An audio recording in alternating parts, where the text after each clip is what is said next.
Inspiring interviews with today's top landlords. This is the Rental Income Podcast. And now, Dan Lane. Joining me on the podcast today is Ken Brown, and Ken has a really interesting portfolio. He has many different types of properties. He owns some apartment buildings, he owns some single-family houses in good neighborhoods, and he owns some lower-end properties in rougher neighborhoods. Hey, Ken, welcome to the show. I really specifically want to talk today about the lower end properties in the rougher neighborhoods. But before we get into that, why don't you tell us a little bit about yourself and how you got started in owning rental properties? Okay, well, I grew up in New Jersey. I bought my first property when I was 18 and just grew it from there.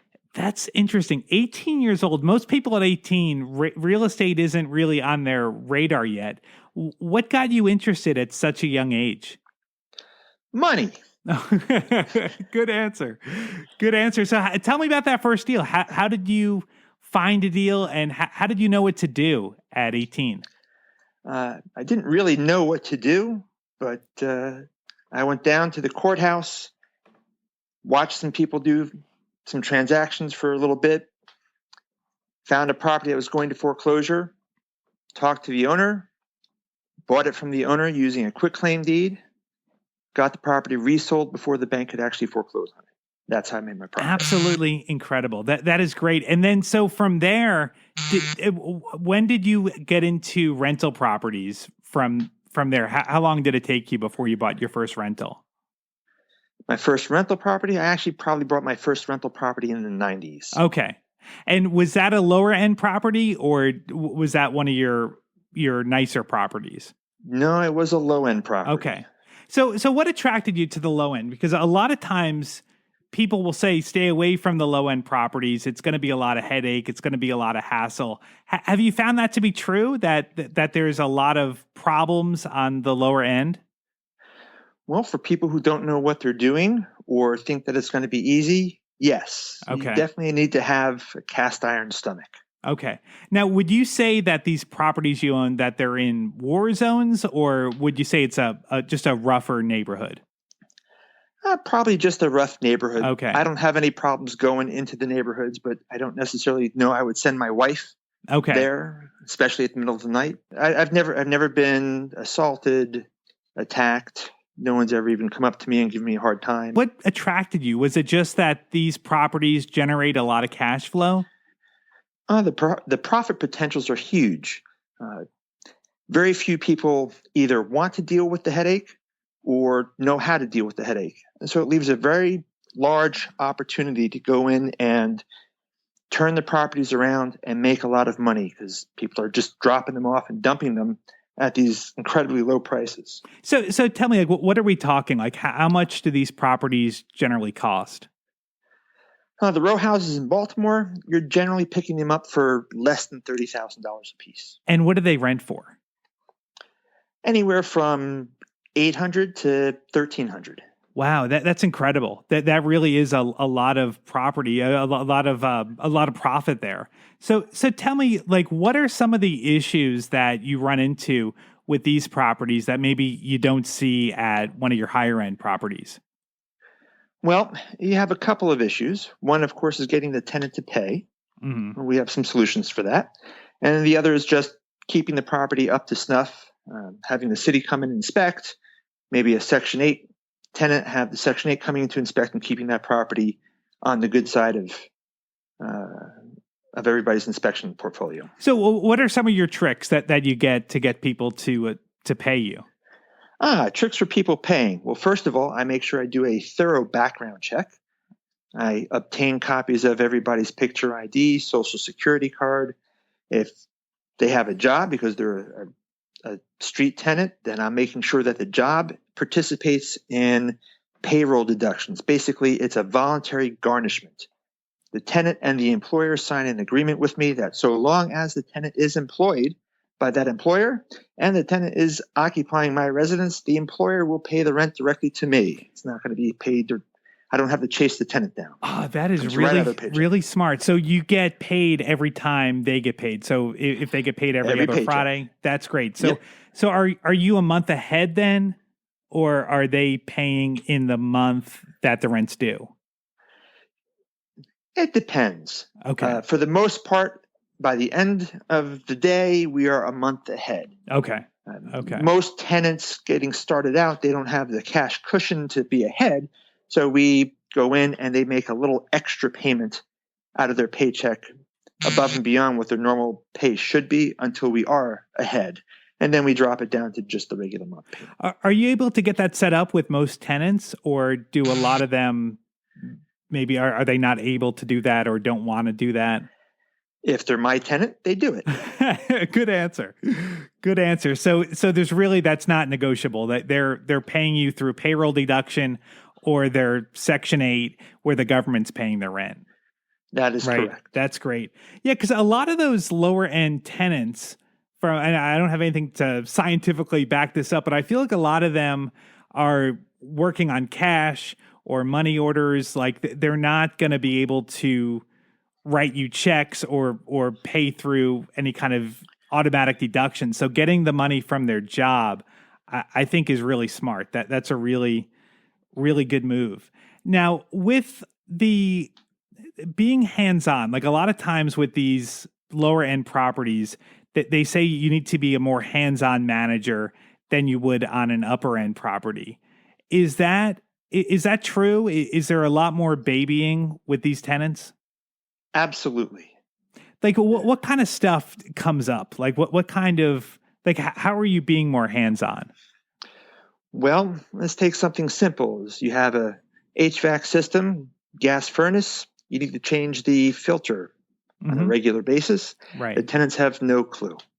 But you know what? If I don't do it, then that HVAC system isn't going to last as long. It's going to need more maintenance and higher costs. So we go out there and we demonstrate to the tenant how to change the filter. And if they don't do it, we do it for them and then we'll charge them. Okay. So how often are you changing the filters? Is it like quarterly or monthly? They're supposed to change it once a month. Okay. And do you check on that to make sure that they're doing it? Absolutely. Okay. So that's just really a hands-on process. Are you calling every month? Hey, did you change the filter? Actually, I'm probably speaking to the tenants more often than once a month. Okay. So how often are you calling them? Well, it depends upon the tenant, but it could be a couple times a week. Okay. Just to make sure things are going strong. So make sure that we have updated contact information, emails, cell phone numbers. That's one of the biggest things that tenants change is their cell phone number, which I'm not sure why, but that seems to be a huge issue with the lower end, that they keep changing their numbers. Right. Okay. Probably because maybe they're not paying the bill. They're having to switch carriers. And so I don't know. So you're just, it's really, really intensive. So at the end of the day, with having to be so involved, where with an upper end property, you might go 6 months without talking to your tenants. Is it worth it? Or are you actually netting more money at the end of the day when you factor in your time? Absolutely. The key, though, is you can't do it with just one or two properties. You have to have economy of scale. Mm-hmm. So okay. if I had, say, 10 properties, doing this kind of work would just suck up my time and the absolute numbers just wouldn't be there. But with 80 plus properties, you're going to do the work with one person. You have 80 people to do it. You always have something to do, and you can just keep on going and use your staff's time efficiently and effectively. You know, that's a really good point. It's like the more scale you have, it's almost the easier it becomes. Now, you have a banking background. That's where you where you came from. That's your background, and so you're dealing with risk. You understand risk. Do you think that as you get more properties, you get into 80 properties? Do you think there's more risk, or do you think there is actually less risk because you're more diversified? There is absolutely less risk because you're dividing your risk over a greater number of properties. Yeah. Okay. So really, like for someone just getting started, would you say it's best to kind of scale up as quickly as you can? Well, that depends upon the person. I'd hate to tell somebody to scale up when they truly just don't understand the Yeah, industry, that's true. because then you can get yourself in so deep that you implode. The other piece is leverage. You can easily over leverage yourself with something like Right. this. If you're limited on funds and credit and you don't have a lot of depth as far as free cash flow from any of your other activities, then I might recommend that you take a lower return using a higher end property where it might be safer, less risky. Hmm. But if you have the cash to either buy outright where you're not overly leveraged, or you have plenty of reserves where you can be leveraged, and if things don't go right up front, you can afford to pay the bill, Right. then I would say doing that. The other option is to form partnerships to be part of a larger group where Sure. you can Yeah. diversify some of that risk. Now, tell me about that. Have you bought properties with partners? Absolutely. Okay. So how do you generally structure that? Well, the way I structure my partnerships is because my balance sheet is so strong, I take all the risk. Okay. So if we're doing a larger deal, I'm going out and getting the financing with the bank. The only one that's obligated on the bank note is me. Okay. All of my partners tend to be, they are limited partners. Their liability is limited solely to the amount of money that they put in. Okay. Okay. The way we cover for that and how I benefit from that is I take 10% off the top to compensate me for my additional risk. Okay. Is that in addition to the property management fee, or Correct. Well, okay. the property management fee is a service that's provided. So Okay. it's paid out from the LLC and the partnership to the property management company as a fee, just as you would do it for any property management company. Okay. So then you're taking another 10% off for your putting your credit on the line with the property. And then do you split it 50-50 after that? No, after Okay. that, I split it on the prorated portion of the investment. So if I put up 50% of the cash, I'll take 50% of the remaining profits. Okay. If I'm putting up 10% of the cash, I'm taking 10% of the remaining profits. Okay. Okay. Yeah, I think that's a great way to scale. Having partners, I think, is a really good way to go about it in real estate. Let's talk about insurance. Now, I just bought a property a few months ago, and I had trouble getting insurance. My insurance company that I have all my other policies with, I guess that they have a limit that they won't insure properties below a certain dollar amount. Have you had trouble with that with these lower end properties? That have you found that not every insurance company wants to deal with the lower end properties? Well, I'm going to guess that you had a problem because you're trying to get a residential property. That's right. Residential That's right. insurance. Yep. So we don't do that, or I don't do that. All the properties are done as a commercial enterprise. They're in LLCs. It's all corporate and commercial. So from the corporate commercial side, you don't have any difficulties with insurance. Okay. So how is it like a blanket policy that would cover multiple properties, or do you have to get an individual property for each address? That depends upon the deal and the way the deal is structured. So Okay. I have LLCs that have one property in it. So that would have just one property insurance. And I have LLCs that have multiple properties, in which case we do have blanket insurance. Okay. Okay.